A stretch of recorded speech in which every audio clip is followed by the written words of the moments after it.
با سلام، من محمد رضا هستم. با قسمت 21 از آموزش مقدماتی SQL سرور در خدمتتون هستم. خب توی جلسه قبلی ما یک مثال از حلقه وایل رو با هم دیگه دیدیم. توی این قسمت قصد داریم نحوه ایجاد استور پروسیجر ها رو توی SQL سرور ببینیم با هم دیگه. خب من SQL سرور رو اجرا میکنم، به سرورمون لاگین میکنیم، دیتابیس رو انتخاب میکنیم و در نهایت نیو کوئری رو میزنیم. دقت داشته باشید دوستان، استور پروسیجر ها در واقع کارشون این هستش که شما میتونید یک کدی رو توی اون استور پروسیجر بنویسید و حالا هر جا که نیاز داشتید اون کد رو صدا بزنید یا اصطلاحاً کال بکنید اون استور پروسیجر رو و اون کد اجرا بشه. خب برای ایجاد استور پروسیجر به این صورت عمل میکنیم که اول کرییت رو مینویسیم، پروسیجر و اسم پروسیجر رو انتخاب میکنیم. میتونید اولش اسپی رو هم بنویسید که مشخص باشه که این استور پروسیجر هست. خب ما اینجا مینویسیم اسپی get list student. میخوایم این اسپی برای ما لیست دانش آموزا یا دانشجوها رو برای ما برگردونه. خب اینجا هم مینویسیم از و گو. خب دقت داشته باشید بین این از و گو شما هر کدی که بنویسید توسط اون اسپی اجرا خواهد شد. خب ما اینجا مینویسیم که مثلا سلکت کنه لیست استودنت. خب من حالا اکزیکیوت رو میزنم. ببینید دوستان این پیغامی که میده معنیش این هستش که این اسپی برای ما ایجاد شد. لیست اسپی ها رو هم بخواید ببینید میتونید این قسمت پروگرام ابیلیتی بیاین و این قسمت استور پروسیجر یه رفرش بکنیم. الان اینجا اسپی که ایجاد کردیم رو میتونید اینجا ببینیدش. خب نحوه کال کردن این اسپی به چه صورت هستش؟ من یه نیو کوئری دیگه میزنم. ببینید دوستان برای کال کردن این اسپی هم میتونید از کلمه کلیدی exec استفاده بکنید و اسم اسپی رو بنویسید اسپی آندرلاین get list. خب ببینید دوستان الان اینتل لیسنس نمیده. دلیلش اینه که هنوز این رفرش اتفاق نیفتاده. کافیه که شما کنترل شیفت و آر رو یه بار بگیرید. این باعث میشه که این رفرش اتفاق بیفته و اینجا تو اینتل لیسنس هم بیادش. خب من یه بار اینو پاک بکنم. خب اسپی ببینید دوستان الان اینجا اومدش. خب الان اگر من اینو اکزیکیوت بگیرم ببینید داره اون لیست رو برای من برمیگردونه. خب من یه بار دیگه بیام توی این قسمت. خب ببینید اینجا الان داره به من این خطا رو میده، میگه که این آبجکت از قبل وجود داره توی دیتابیسمون. چرا داره این خطا رو میده؟ دلیلش این هستش که اون کنترل شیفت آری که زدیم و این رفرش اتفاق افتاد و شناسایی شد این اسپی دیگه اینجا این کرییت معنی نداره. خب میگه که این کرییت خب به معنی ایجاد کردن هست دیگه، به خاطر همین میگه که آقا این از قبل وجود داره توی دیتابیس. خب برای اینکه ما بخوایم این رو ویرایش بکنیم باید چیکار کنیم؟ باید اینجا از کلمه آلتر استفاده بکنیم به جای کرییت. ببینید الان من آلتر رو هم که نوشتم دیگه این خطا هم برطرف شد، چون خب از قبل وجود داره و حالا ما می‌خوایم ویرایشش بکنیم. الان اگه من اینجا یه اسم این رو تغییر بدم، مثلا یه 2 بذارم کنارش، الان باز داره خطا میده.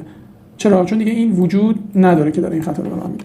خب پس این شد تعریف اسپی توی SQL سرور. خب حالا ما اینجا اگه بخوایم یک شرطی هم بذاریم، مثلا بیایم بگیم که اونایی رو برای من بیار که ایجشون مثلا بزرگتر از مثلا 20 هستش.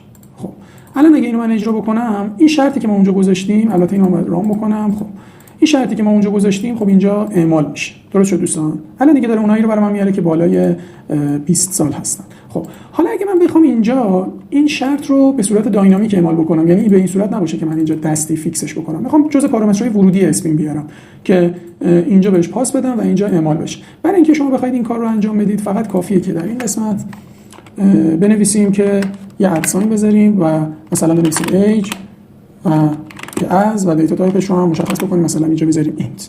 خب دیگه اینجا نیازی نیست شما بیاید 20 رو به صورت دستی بنویسید و کافیه که این ادساین ایج رو اینجا قرار بدیم. خب حالا اگه ما اینجا این مقدار ادساین ایج رو پاس بدیم میاد اینجا قرار میگیره و اونایی که بزرگتر هستش رو برای ما میاره. خب من اینجا یه بار دیگه کنترل شیفت آر رو میزنم. خب ببینید دوستان اینجا شما میتونید به دو صورت این رو اعمال بکنید. میتونید اینجا به صورت دستی بیاید این رو وارد بکنید، مثلا من الان میزنم 20.